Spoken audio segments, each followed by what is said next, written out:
reached out to me over the last 24 hours or so, and I didn't respond, obviously, for confidential and legal reasons, so I apologize to you.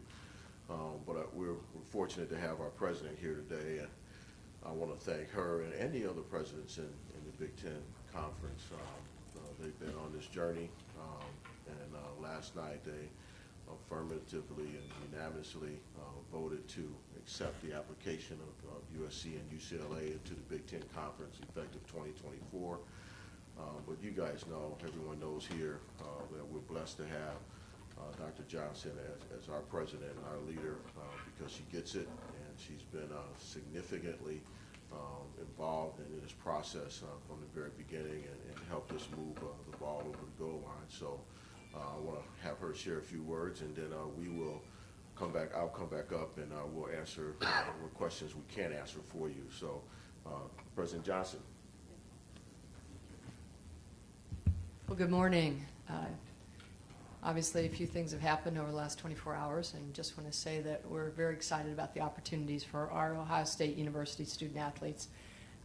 UCLA and USC, we share a lot in common. We have a very similar academic culture. We're committed to the opportunities for our students to compete at a very high level among a number of different sports. We're committed to diversity, equity, and inclusion, and also sustainable athletic programs. You know, California is home to 25,000 Buckeyes. It's the largest place in the country for Buckeyes, so I'm excited about that. I also want to say something about UCLA and USC in terms of being AAU institutions. You know, something that isn't often talked about at Ohio State and about Ohio State is that we are actually one of the largest research institutions in the country. We reported $1.24 billion in research expenditures, and we set a goal to double that over in this decade, which will put us among the very upper universities in the country. UCLA and USC share that. They share that mission as well, and so I think this is going to bring us closer together and a lot of synergies with the Big Ten and UCLA and USC. So I'm excited about the opportunity, and thank you for being here. All right, we'll open it up to questions. We'll start with Rob Aller from the Columbus Dispatch. Can you talk us through the timeline of when when you became aware of this, and sort of how it came together from your vantage point? Yeah, the UCLA and USC formally submitted applications yesterday morning, and Kevin Warren called a conference call immediately for our presidents to review the application and consider the criteria that we've historically used to determine if we want to ultimately approve bringing someone in the league. Obviously, there's been overtures over time from different schools about the Big Ten. So I can't tell you exactly a month or a date or anything of that nature, but during our media rights negotiations, there's been some interest by a number of schools, including them, just queries. And so it really hit yesterday when we actually formally got those applications. A little closer to the mic. I'm sorry, apologize for that. We'll go in the front row to Austin Ward. Gina, I hate to immediately move past USC and UCLA to the future, but do you believe that this is it? That that's the only two that need to be added? They just seem like they're out there on an island. That would be perhaps difficult and logistically challenging for them and the league. They're out there by themselves. Do you think there will be more teams added to the Big Ten? And what does this move mean for the future of college athletics? Yeah, I think obviously we're in an unbelievable, crazy time with college athletics and the many moving parts and things to be decided. I wish I had a crystal ball, Austin. I really do. If you asked me this question in March of this year, I wouldn't been able to project it. So I don't know. I really don't. Obviously, the landscape will continue to change, and who knows how. But we're really happy with this. But geographically, it seems really challenging, logistically. But when you think about it, we have a number of Olympic sports that already compete in LA or compete in Washington or compete in Texas, so they go those long distances. And the flights from Columbus to Chicago or to LA are really outstanding. So it might be more challenging for other schools in the league, but we think we can work those out. So at this point in time, to your point, your main question, I just can't speculate on that. All right, we'll go in the front row here, Bill Rabin, Columbus Dispatch. Yeah, for Dr. Johnson, you went to Stanford. You can probably, you understand the Pac-12 very well. You know, do you think this is the end of the Pac-12 as we know it, or we want to get more from here? Just kind of your thoughts on the fact that there is another set of dominoes being set off here. Well, I think as our athletic director said, it's a little early to speculate. I'd be surprised if this was the last move that's made nationally, but I think it's too early to tell right now. Just your personal thoughts on, as a Pac-12 person? Well, I was, as you said, an athlete at Stanford, and I really appreciated that opportunity, which is why I'm so passionate about the opportunities we have here at Ohio State. 36 sports and 1,000 athletes. So when we think about what those students get, I'm excited about the opportunity to have another venue for them to compete in nationally and great programs. Go to the second row right, Bill Landis from The Athletic. I suppose either of you could answer this. I'm just wondering about the appetite in the conference for expansion as a response, I suppose, to the SEC expanding. And you look at the league and how they were consolidating power. I'm sure the Big Ten wants to be involved in shaping the future of college football as much as they do. How necessary was something like this to position the Big Ten to do that? Yeah, really, Bill, great question, but we weren't doing it in response to the SEC. We were doing it for our needs, and obviously we're in a situation now where Kevin's done a marvelous job in facilitating discussions with our television partners. And so this helps move the needle in that regard. So it had nothing to do with Texas and Oklahoma or us setting up mega conferences for the future. It was about what did the Big Ten need, and our marketing and media rights opportunities, along with the great relationship that we have with two institutions that culturally fit us, was just too good to pass up. So it was more about those things than it was about trying to compare it to the SEC and moving forward. Certainly, it sets us up for the future with the CFP and whatever emerges in that landscape. Those outcomes are real. Certainly, it aligns us more with the SEC. That's an outcome, but that wasn't a driving force, if that answers your question. All right, we'll go to the third row middle, Nathan Baird, Cleveland.com. For either of you, it was about 10 months ago that the commissioners for the three conferences in the alliance were discussing what that meant and kind of the common thought that they all had and how that was supposed to work. And I think some months later, Gene, you came in and we're kind of talking about some of those same subjects. When did that change? Because it seems like there has been a change there, and can that is there enough trust for something like that to go forward now? From your perspective, from the Big Ten side of things, when did it become more important to protect its interests than continue that sort of broad alliance? Your last statement was right on, Nathan. I mean, at the end of the day, we needed to look at what's best for our 14 schools and the student athletes we serve in our institutions, and this was part of that decision process. Certainly, Alliance still exists because we still have cooperative relationships around certain things that we do, but it certainly impacted it, and so I can't speak to the trust yet. The fallout from this move is still fresh, and so what happens between now and the end of next week and the end of July will help determine that, but at this point in time, it's hard for me to project that trust issue that you're talking about. I have a lot of friends and colleagues in the Pac-12. I was in the Pac-12. Conference expansion, it's been in place for years. I mean, this is not new. I was on the committee that took it from the Big 8 to the Big 12. So, when you think about all the expansion over time, the industry gets over it. They adjust. and colleagues adjust once they find their own way. So we have a lot of volatility around a number of different issues that contribute to the challenge of that trust issue that you raised. But I think it'll get back to there at some point. It just takes time. If that answers your question. All right, we'll go down to the front row, Julie Kaufman from the Columbus Dispatch.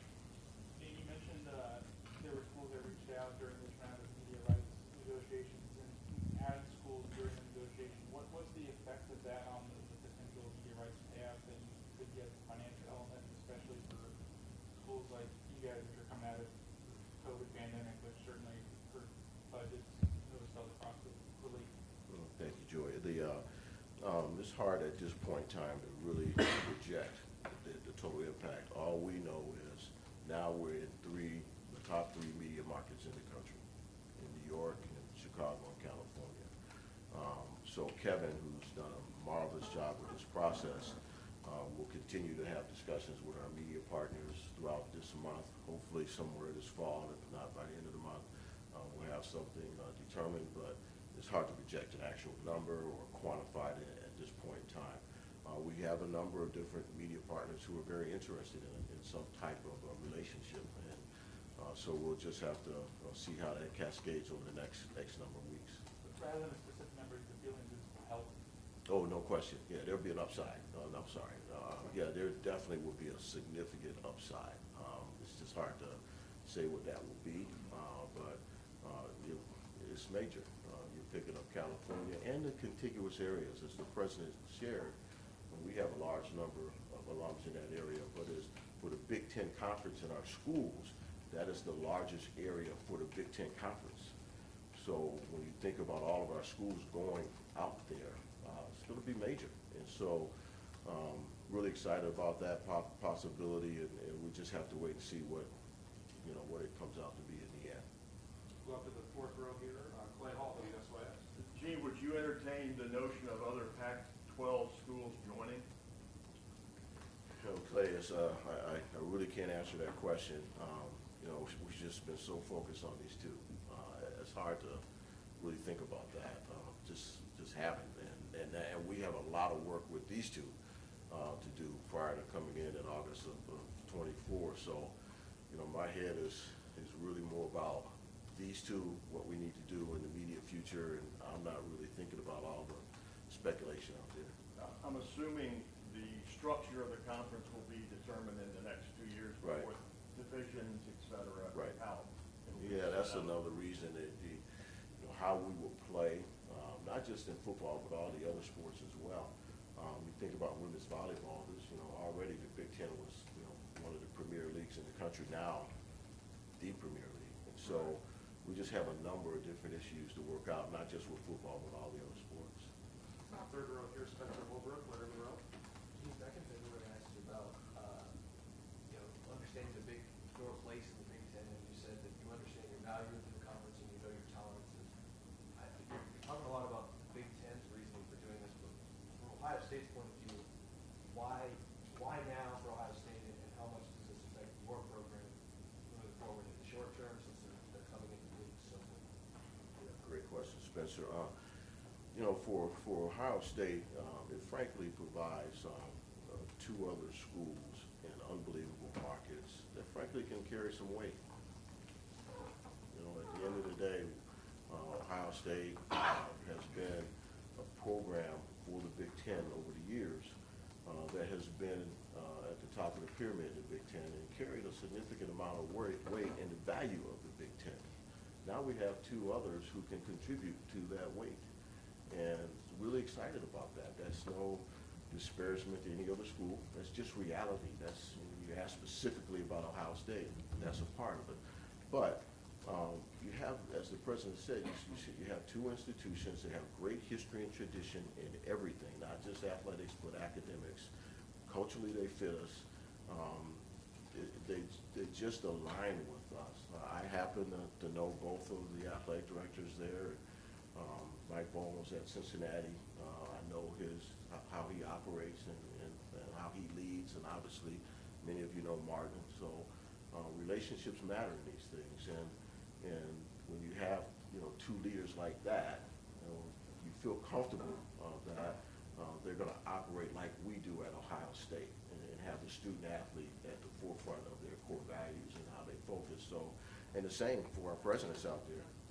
No, I think that's right. We, I don't think everybody realizes sometimes that the Big Ten is in addition to a great athletic conference, it's a great academic conference. So we have a network, and I've known Carol Folt and also Gene Block, and they share those values, and that allows us a chance to network. I mean, I'm not sure if people appreciate, but Big Ten's powerhouse in engineering. They produce most engineers in the country as a conference, and that's really important to the future of the country. You're adding two schools that are also outstanding in engineering, in law, in medicine. So the opportunities are huge for athletics, but they're also huge for us as a university. Go over here to the right, down to Barry. Gene, you had said in the past that you saw a model coming or thought it would work with 130 or so schools. Is this another step towards that, you think? Yeah, I hope, Dom, I haven't given up on that concept. I still think it's the way to go. The 130 FBS schools that provide 85 scholarships for football should create its own governance umbrella with a lot of different issues around that.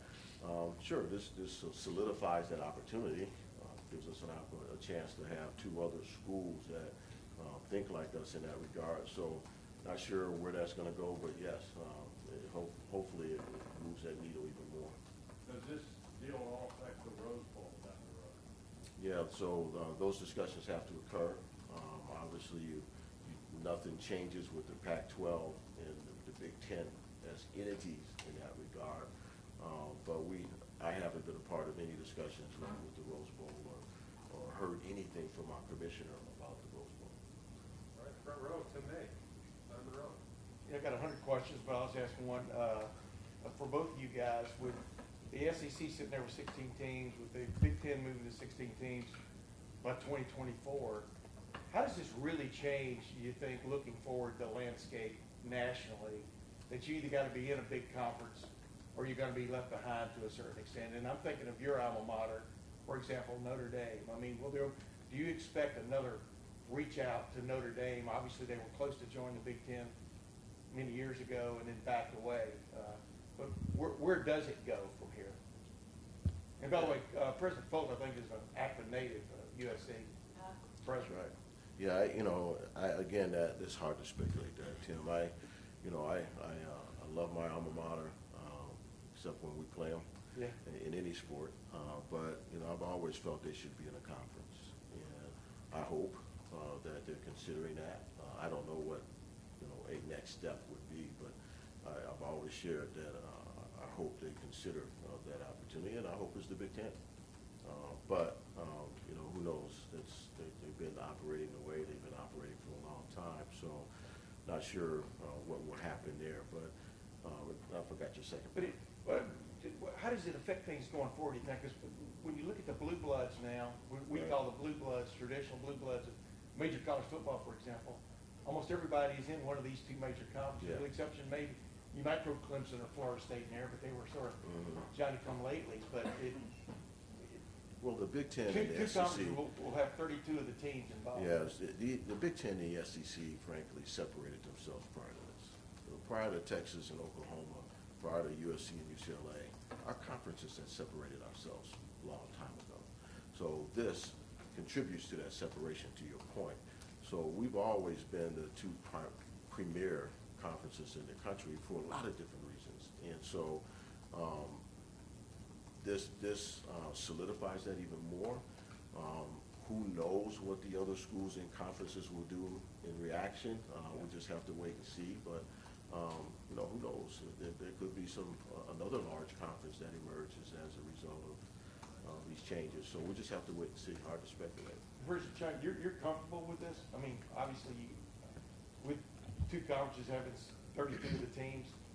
I'm 32 comfortable of the schools. because we have an outstanding athletic director in Gene Smith, and I can't imagine doing this without someone like that as a great partner, and also our commissioner, Kevin Warren, and then all the presidents and the athletic directors at the other universities. We all share the same ideas about the culture, the values, and the things that we're committed to. I was just walking in today with the athletic director, and we poked our heads in and looked at the guys that were working out, and, you know, there's a lot of enthusiasm there, a lot of enthusiasm for Buckeye Nation, and it made me proud, actually. I mean, definitely. We'll go to the third row left, Doug Lavery, Cleveland.com. For President Johnson, why is this move good for Ohio State swimmers and tennis players and soccer players to add a conference opponent that's 2,000 miles away and they're going to have to play road games there? What's Yeah. good about that? So a couple things on that. You're right. This is, the logistics are going to need to be worked out. And again, when we think about the four guiding principles of why we do this, it's committed to the experience for the student athlete. Having been a failed swimmer growing up, never got a chance to swim in college. Look, USC and UCLA are storied programs. You know, Pokey Watts, when she was coaching USC during my era, those are great swimming programs, great tennis programs too. So I think in terms of the Olympic sports and the sports that and we clearly care about all these sports, I think the opportunity to compete with people who really are on top of the game is huge. The distance is going to be something we're going to have to work out. We're going to have to figure out a structure so that we make sure we optimize the opportunity to compete, but also minimize the challenge of the travel and the time. Does any part of that go against the educational aspect of this, that you're playing a road game on a Tuesday in Los Angeles and trying to get back for class? Yeah. That that's an issue? It's been an issue since I was a student athlete. We've been road games away for 2-3 days, having to come back and sitting with the optical networks final and circuits. It wasn't easy, but our student athletes are committed to the academic mission as well, so it is something we're sensitive about, and we'll continue to apply those same ideas about how we make sure the students can succeed in the classroom as well. And this is all the same question, so I'll ask this to Gene. Could this just be football? We know that football and the TV package is the driver of this. Why can't it just be football and let the Olympic sports be in conferences with schools nearby? Yeah, that's a great question, Doug, but for this particular situation, USC and UCLA had to really think about, if it was just football coming into the Big Ten, where would their Olympic sports play? Probably wouldn't be allowed to continue to play in the Pac-12. So at the end of the day, this made the most sense for them. But relative to your bigger model, who knows? That might be a model for the future that evolves over time. Because that's not a new thought process. It's been out there before. But for these particular schools, it makes sense. And actually, to your earlier question, the number of sports that will have to compete midweek will be minimized, because that would be a major focus of ours. But really, when you think about it, there's very few sports that actually will be in that space. Many of our teams already go west. They compete against UCLA, USC, Washington, or Texas. So we got a lot of our Olympic sports that go out there already. So we have to be very strategic to make sure we don't put teams in that situation. Basketball will probably be the one that will be most challenging because of our television relationships. So I think the Olympic sports actually won't be as big as what we're thinking relative to that issue. And the fact that we're recruiting young people, and I have to compliment our coaches, who are just as competitive in the classroom as they are on the field or in the pool or whatever. We had 35 of our 36 teams with a 3.0 GPA or higher, 788 student athletes with a 3.0 GPA or higher. I mean, it's just, they are competitive. So I don't see this getting in the way. Frankly, and some of them, they'll be studying on that long plane and taking advantage of that time. So I just see a lot of different things that would be beneficial. I actually also see some of our student athletes who have never been to LA have an opportunity to go to the Guggenheim Museum. And there's so many different things that we have to be smart about in order to take advantage of this relationship and not damage their unbelievable effort in the classroom. And we will be. We'll be focused on that. We'll go fourth row middle, Jackie, WSYS. Can you guys talk about the financial impact now that we have these two schools joining the Big Ten, specifically here at OSU? Because we know it all boils down to money. How could you say that? Keeping it real. I knew you would do that. Yeah, obviously, as shared earlier, this contributes significantly to our ability to have a great financial relationship with our television partners. Again, I think it's the second largest market in the United States. So when Ohio State goes out to play USC, that will be phenomenal viewership with that contest. I can't quantify your question, Jackie. I just know it will be significant, and obviously Kevin Warren, along with his team, will share that information when we get to that point somewhere in late July or maybe even August. But it will be big. Do you want to add anything, President? It'll be big. We got time for just a couple more. Jacob Lantern, I just want to make sure I didn't miss your hand. You're good? Okay. We'll go right here. Austin Ward. Gene, as you guys, I guess for both of you, when you're casting the vote yesterday, it's been around college athletics for a long time. Gene, you've been involved with both sides of those leagues. You know the tradition. You've always been a proponent of that. What were the emotions, the emotional part of yesterday when that vote you cast is going to change college athletics permanently? Did you sense the significance of that historically, otherwise? What did you think when you cast the actual vote? So this is what's going to happen. I think we understood how game-changing this is. So it wasn't taken lightly. Presidents, we had a great discussion. At the end of the day, we think this is the best thing for our student athletes. And again, I think it's the best thing for the Big Ten. And as I said earlier, Big Ten is fabulous athletic conference. It's even greater academic and athletic conference. So this allows us to expand that reach, those connections. So think about every month we are on a call with all 14 presidents, now it'll be 16. So there'll be a lot of additional opportunities to connect, to enrich the opportunities for our faculty, students, and staff, as Athletic Director Smith mentioned. So yes, but we understood that this is big. I have to share, to your question, because really as athletic director, we're just listening, because the presidents are just having their conversation and not really move to their vote. But as I saw it coming to a positive vote, and even prior to that, all I could think about to some degree were my colleagues. It gets back to somebody else's question earlier, Nathan's question. Pat Chung is a very good friend of mine at Washington State. What does it mean to him? Talk about that trust factor, Nathan. And Bernard Muir at Stanford was a personal friend of mine.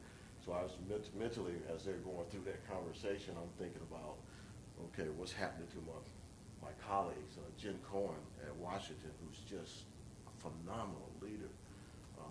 So that's a very good question. It got a little personal for me in a moment of time as I was listening to their conversation. All right, we got time for two more question askers, so we'll go to Pete from Letterman Row. For either one of you, today's July 1st, it's the first year anniversary of NIL, and we're talking about TV money, and there's going to be bigger payouts for these schools. Are we headed towards a place where athletes get a share of this television money? Or is this fast-tracking that? And are we headed towards collective bargaining or unionization? No, I think they're two separate issues. They are connected in a way that will be connected, and there'll be things that we have to consider as the presidents and athletic directors. But I do see them as two separate issues. And then finally, wrap it up with Bill Rabinowitz. What's this time? Gene, I'm assuming you've been in contact with your coaches about this. What's been their reaction? I mean, it's 9 days mentors. Chip Kelly. I mean, just what's been the reaction of your coaches in terms of what this means for their teams? I've only talked to a few of them. I actually have a Zoom with them after this to talk more. We were obviously restricted as far as communication and confidentiality and those type of things. So I have a Zoom right after this with all the coaches. But I did talk to Ryan, and he's very supportive of this. He's excited about it. Chris Holtman, he's excited about it. So they see the vision here. They understand it, and they know, you know, they're worried about what's in front of them. 24 is a long ways away for them. And so, but the prospect of those two schools in our league, they're really excited about it. Where's the beach volleyball court Really quick. gonna be put in? The Tim May Beach Volleyball Yeah, Court, yeah. that's, as soon as you write that check, we'll put it in place. Gee, I'm trying to flip this and think of it in my head. You guys have talked about the Big Ten and how it has become clear that the SEC and the Big Ten have separated themselves. There are a lot of factors that went into that. But what if today was Ohio State and Michigan announcing they were joining the Pac-12? Right? There's gotta be an alternate universe where that's what this is, right? You could flip this, hey, LA, that's cool, and we're gonna go join that conference. Why is it this? Why is it that you guys are staying here, the Big Ten is staying and adding? Why are we not in the world where Ohio State's leaving with a partner and going somebody else? Why do we get to this spot? Well, well, you know, the Big Ten to Ohio State and Michigan, the tradition, the history, the relationships, and what we've accomplished thus far is solid. You know, technically, we didn't have to do anything because what we're doing is good. And so even when we're talking about divisions or, you know, 8 versus 9 or all those type of things, let's keep in mind, we're pretty solid. You know, the people, some of you were here when we started the Big Ten Network, and we didn't have full coverage in Ohio. Remember that? Remember that week leading up to that game, and there was parts of Ohio that didn't have the game on? Oh my goodness. So thank goodness social media wasn't big at that particular time. But the reality is the Big Ten is solid. So the only time in my tenure that I ever had that thought in my head was during the pandemic, when we couldn't play. That's the only time that I talked to the boss about, you know, maybe we just go independent. You know, my emotions were driving me more than my, you know, rational thinking. But the Big Ten solid, Doug, is great. And so we're a place where schools want to be. And so bringing them in strengthens the Big Ten for all the reasons we talked about. And there's no reason for, in my view, for Team Up North or us or Wisconsin or anybody to think about leaving something that is very strong. We just made it stronger. And so I get excited about the possibility in 24. But to your question, in my 17 and a half years here, it's only been one time we thought about, okay, let's go independent and we'll see if we can get our own deal and do that world. So. Can I follow up on that just for a minute? That last seconds. Well, and you weren't alone. I talked to her about it.